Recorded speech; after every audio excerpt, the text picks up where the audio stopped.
Hello and welcome! This is Mouse Gunner, and in this video I'm going to talk about the latest update to Master of Orion version 44.4. Now, there isn't as much to show you in this video as there has been in previous updates, because most of the changes focus on AI improvements, user interface changes. As a matter of fact, you get a hint of that where they talk about changing some of the controls, as well as gameplay balances and things like that.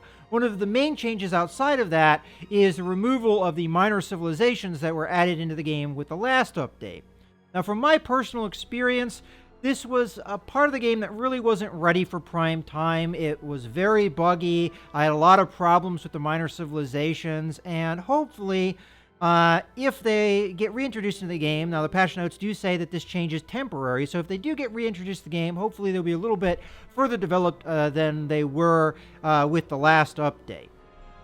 Of the changes I've seen in the patch notes, the ones that really jump out to me are the quality of life improvements, the things that remove some of the more frustrating elements or just make the game less tedious. So one of those is the fact that colony ships, troop transports, civilian transports, and all of the other civilian-based ships are going to auto-upgrade from now on. So whenever you get a new tech, that tech would always give you the option of upgrading any ships that may have been affected by that. Now, it's very possible that you'll just skip through that process, especially, well, from my own experience, I don't like to have the AI upgrade my military ship. So if I don't notice, for instance, that some of these civilian ships are going to be benefiting from a tech, I might just skip through the process.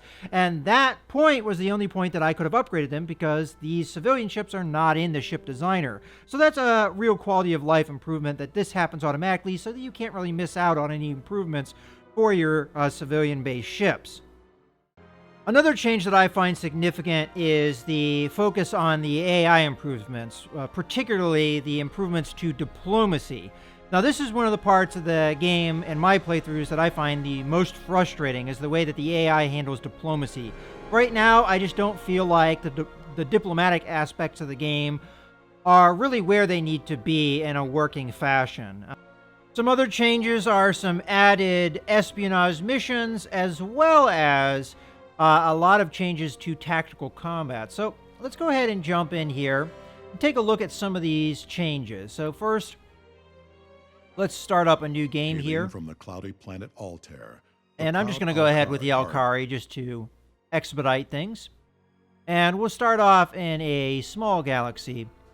Now, one of the things that has been changed is the starting age here. So you can be pre-warp, post-warp, or advanced.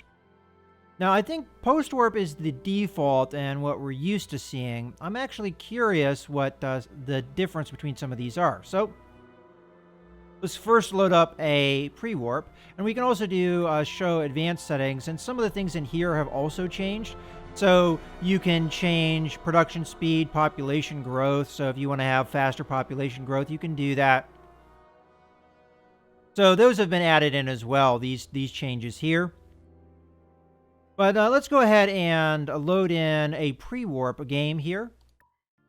All right, now that we've loaded in, I notice one of the big differences with the pre-warp start is if we come into the tech tree here, we do not have the space travel tech pre-research. So normally, if you were starting a game of Master of Orion, with the post-warp start, you would have space travel already unlocked, and then you would go on to the next tech, and then depending on your race, you might even have another one of these techs for free. Well, with the pre-warp start, we do not have space travel unlocked, and we have to research it, which at our current research rate would take us 7 turns.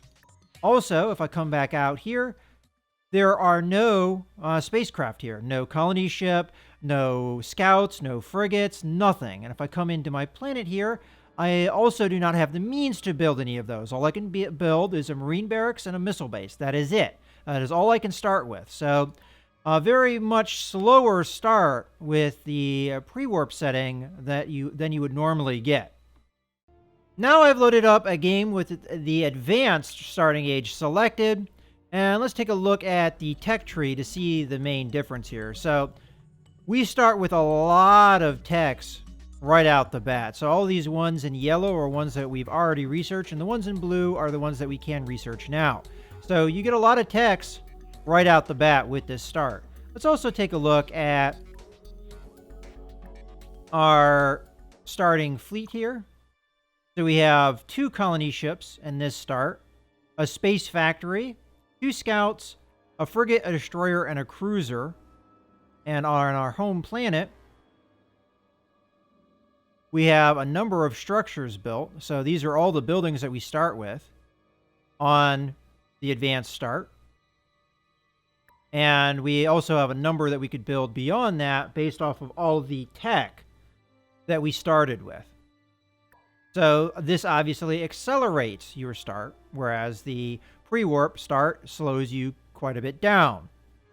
One other feature that has been added into the game is a tutorial match mode. So hopefully those of you that aren't as used to this style of game can get up to speed with that tutorial, and it can really help you out. In any case, I hope you guys have enjoyed the video.